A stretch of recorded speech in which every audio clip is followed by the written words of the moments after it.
मान लीजिए कोई पौधा है, एक पौधा है, ठीक है। पौधा का जो नीचे वाला जो भाग होता है उसको हम लोग कहते हैं जड़। क्या कहते हैं? जड़। जड़, जड़ यानी कि रूट, रूट्स होते हैं, ठीक है। और ये सीधा जो है सो मिट्टी के संपर्क में रहते हैं। किसके संपर्क में रहते हैं? मिट्टी के संपर्क में। मिट्टी के संपर्क में, क्योंकि मिट्टी ही किसी पौधे को सहारा देती है कि नहीं? तो मिट्टी का काम केवल सहारा देना ही नहीं है पौधे को, इसके साथ इसके अलावा मिट्टी में होता है प्रचुर मात्रा में जल। क्या होता है? जल। जल। और साथ ही साथ इसमें पाए जाते हैं खनिज लवण। क्या चीज पाए जाते हैं? खनिज लवण। यानी कि मिट्टी के द्वारा पौधे को जल और खनिज लवण भी प्राप्त होते हैं ना? Yes sir.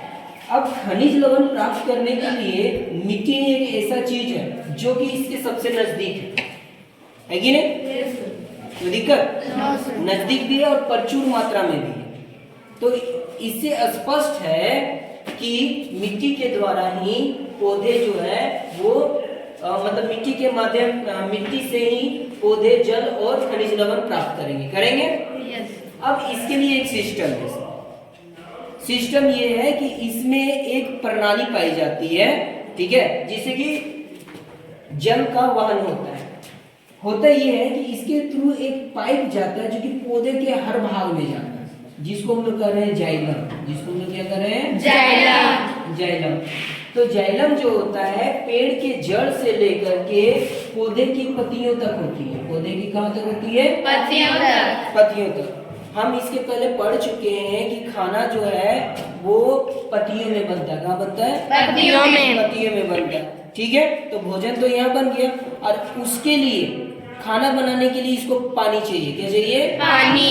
प्रकाश संश्लेषण में हम लोग देखे थे ना? यस। क्या पढ़े थे कि सूर्य के प्रकाश की उपस्थिति में कार्बन डाइऑक्साइड और जल का प्रयोग करके, ठीक है, क्लोरोफिल की भी उपस्थिति रहती है, वहां पे ये जो सो ग्लूकोज बनाता है और ऑक्सीजन मुक्त करता है, थोड़ा मात्रा में जलवाष्प को भी मुक्त करता है। हम लोगों ने पढ़ा था ना? Yes sir. तो कहीं ना कहीं ये जल का वहन है वो प्रकाश संश्लेषण से मिलता जुलता है, मतलब प्रकाश संश्लेषण से संबंधित है।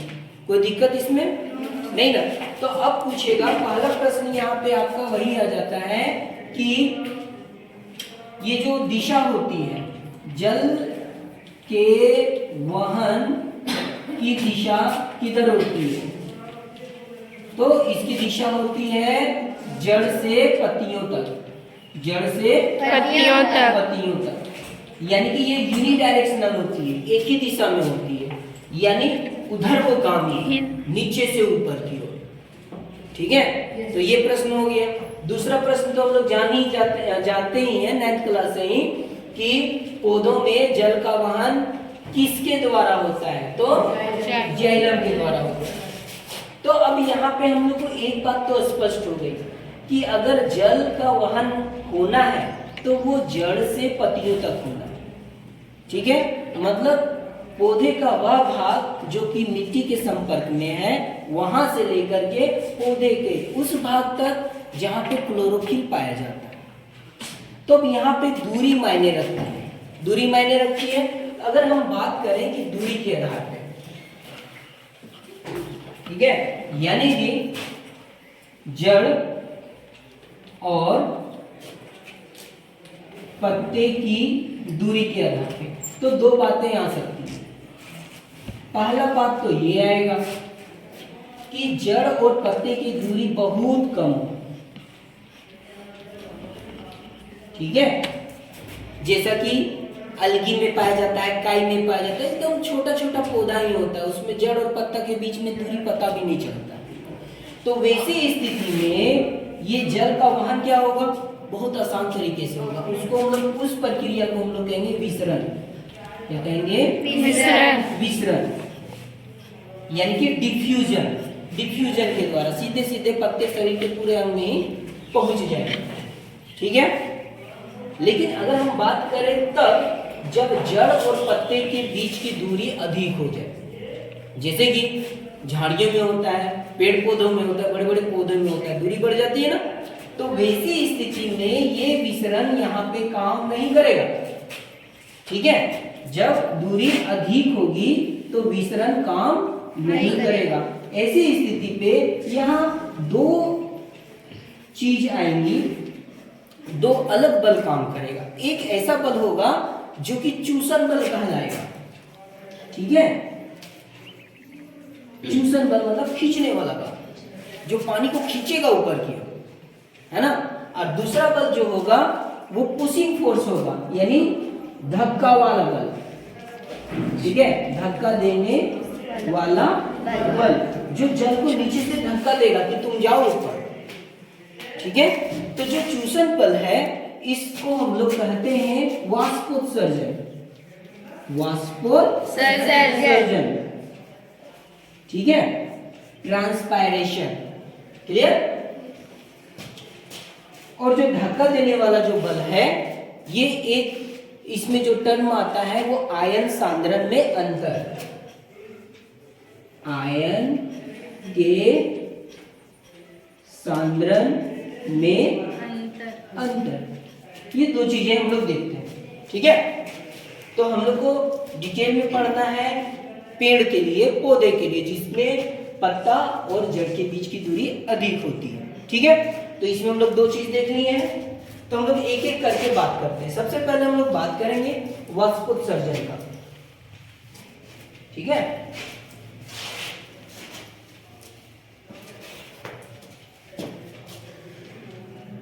वाष्पोत्सर्जन, ठीक है, ट्रांसपायरेशन। तो एग्जाम में पहले तो ये पूछता है वाष्पोत्सर्जन कहते किसे, है ना। तो बोलता है कि loss of water from the arrear part of the plant is called transpiration.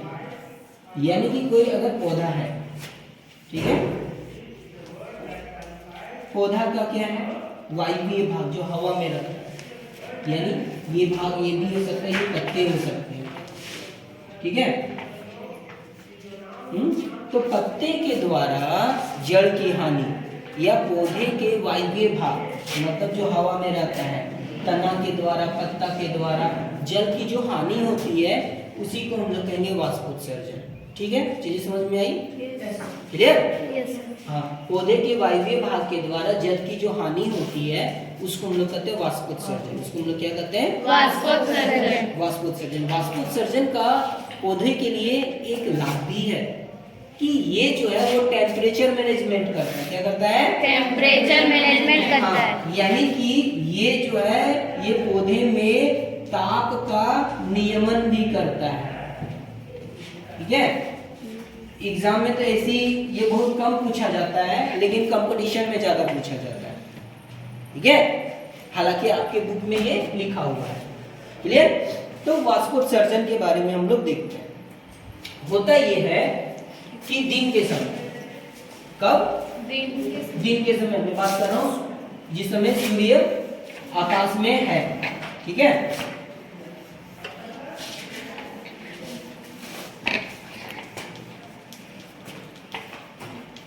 ठीक है, जब दिन का समय रहता है उस समय सूरज रहेगा, रहेगा कि नहीं। और सूर्य के प्रकाश की उपस्थिति में यहाँ क्या हो रहा है, खाना बन रहा है। क्या बन रहा है, खाना बन रहा है, खाना बन रहा है, भोजन बन रहा है। Yes sir. जब भोजन बन रहा है तो ये क्या कर रहा है, इसको चाहिए पानी, इसको क्या चाहिए, पानी, पानी चाहिए, ठीक है। पानी और क्या चाहिए, कार्बन डाइऑक्साइड। उसी की सहायता से ये भोजन बना ले रहा है। और उस समय जब भोजन बनाता है तो उस समय ये ऑक्सीजन भी छोड़ता है। क्या छोड़ता है, ऑक्सीजन। जिस समय ऑक्सीजन छोड़ता है तो इसके जो रंध्र रहते हैं, रंध्र रहता है ना इसमें, यस सर, वो रंध्र खुल जाता है। रंध्र क्या होता है, खुल जाता है। और सूर्य का प्रकाश जब इसमें पड़ेगा तो गर्म होगा, और साथ ही साथ गर्मी के कारण इससे पानी की हानि हो जाती है। पानी की क्या होती है, हानि हो जाती है, हानि हो जाती है। तो अब पौधे की जो पत्ती है वहाँ पे पानी कम गया, पौधे की पत्तियों में पानी क्या हुआ, कम गया, कम गया, ठीक है। अब कम होने के कारण अब तो इसको बहुत दिक्कत हो रहा है। तो ये क्या करेगा, अपने बगल वाली कोशिकाओं से पानी खींचेगा कि भाई तुम हमको दे दो, मेरे पास पानी नहीं है, ठीक है। और वो फिर बगल वाले कोशिकाओं से मांगेगा।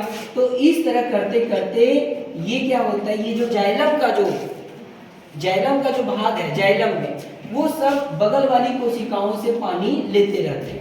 पानी क्या होता है, लेते हैं। तो एक खिंचाव का बल, अब आप जानते हैं कि ये जो जाइलम जो है वो जड़ तक है। कहाँ तक है? जड़ तक। जड़ तक है। तो जड़ तक में एकदम नीचे वाला जो भाग है, यहाँ वाला कोशिका तक अब सब पानी देते गया तो लास्ट वाला कोशिका जो है वहां पे पानी की कमी हो गई कि नहीं? तो भी क्या करेगा, इसके अगल बगल में पानी बहुत ज्यादा है, पानी बहुत ज्यादा है, तो ऑटोमेटिकली अगल बगल में जो पानी है मिट्टी में, वो पानी इसके अंदर चला जाएगा। तो ये कैसा बल हो गया? खींचने वाला बल, चूसन बल। क्या हो गया? चूसन बल। हाँ, पुलिंग फोर्स हो गया। तो आपको समझ में आया पहला चीज क्या होता है? यस। हाँ, चूसन बल होता है, मतलब कि जल, पौधों में जल के वहन के लिए पहला जो फैक्टर है वो है वाष्पोत्सर्जन। क्या हो गया? वाष्पोत्सर्जन। यहाँ तक बात समझ में आ गई, ठीक है? तो ये खींचने वाला बल हो गया। अब दूसरी की बात करता हूं मैं। दूसरा हम लोग देखते हैं, मान लीजिए कोई जड़ होता है ना, मान लीजिए जड़ है, तो जड़ में भी क्या होते हैं? बहुत सारे मूल रोम होते हैं, ठीक है? तो एक हम जड़ का यहाँ पे एक चित्र बना रहे हैं, और इस जड़ के किनारे जो मिट्टी के कण है इस टाइप के, है ना, ये मिट्टी के कण जो होते हैं इसके चारों ओर, ठीक है, और बीच में जल रहता है। बीच में क्या रहता है? जल रहता है, ठीक है? और जल में ही घुला हुआ रहता है क्या? जल के साथ घुला हुआ रहता है, क्या घुला हुआ रहता है?